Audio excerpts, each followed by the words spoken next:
Bodo amat nyir sama Rambling. Terus bodo amat juga sama Titan make celana di Malaysia. Yang gua butuh sekarang cuma jawaban pasti. Siapa yang udah ngeinjeksi sperma ke rahimnya si Historia sampai akhirnya bunting? Sampai sekarang topik ini tuh krusial banget di kalangan fandom AOT. Nah, sebenarnya ada dua kandidat yang dicurigain jadi pelakunya. Udah gitu, menurut gua pribadi ada satu orang lagi yang ada bahan jadi bapak juga. Sebelum gua sebutin siapa aja, gua rangkum dulu deh. Secara singkat, latar belakang si Historia tuh kayak gimana. Jadi ceritanya gini, Doi itu cewek berdarah bangsawan yang lahir dari perselingkuhan raja pengecut road race sama pembantu di rumahnya yang bernama Alma.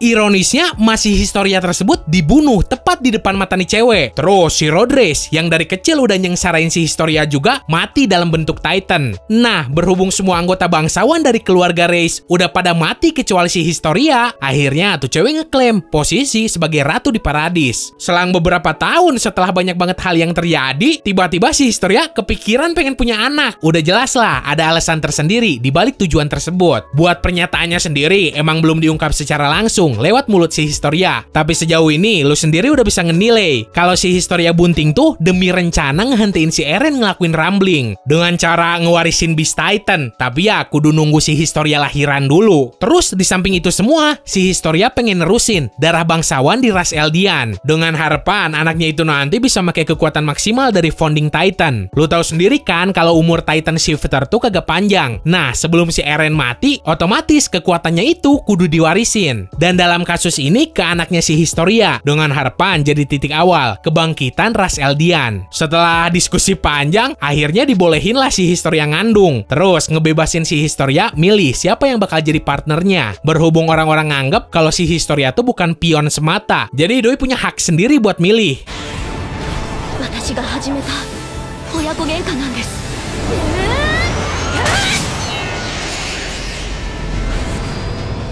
Lucunya, banyak banget orang yang punya teori kalau si Eren sendirilah yang udah nanam bibit di si Historia. Emang, gua juga tahu hubungan mereka tuh terbilang dekat. Tapi kalau kata gua sih, hubungan itu tuh kayak semacam kawan seperjuangan doang. Jadi bukan hubungan romantis. Terus gini deh, lu lihat aja, si Eren tuh kelihatan kayak orang sangean apa kagak? Ingat nyir, seumur hidupnya nih cowok depresi mulu. Apalagi setelah Doi tahu rahasia dunia di AOT itu kayak apa. Bahkan si Erennya sendiri pernah ngomong, Doi kagak mau kalau sampai anak si Historia dijadiin tumbal demi mikul beban tanggung jawab buat nyelamatin Paradis plus ras Eldian. Jadi kemungkinannya kecil banget si Eren yang ngebuntingin. Baru deh kandidat yang kedua punya kemungkinan yang jauh lebih gede. Gua yakin lu sendiri pasti udah pada tahu orangnya siapa. Yup, bapak petani yang disebut-sebut sebagai cowok yang lahir terus gede di tempat yang sama sama si Historia. Kocaknya tuh cowok pas masih bocah sering ngebantingin si Historia make batu. Setelah mereka berdua ketemu lagi, entah itu buat ngediskusi soal perkentuan atau hal lain, bapak petani ini kagak pernah dikasih muncul lagi nyir. Nah, sebelum gua beberin siapa kandidat ketiga versi gua coba pengen ngetin, seandainya lu suka gua bikin video pembahasan kayak gini, wajib banget lu share juga videonya ke orang lain yang belum tahu. Terus buat lu yang belum subscribe ke Distrik Animenya, langsung grepe-grepe aja tombol subsnya. Karena kalau gitu kan, gua juga jadi makin semangat bikin videonya. Oke, lanjut pembahasan.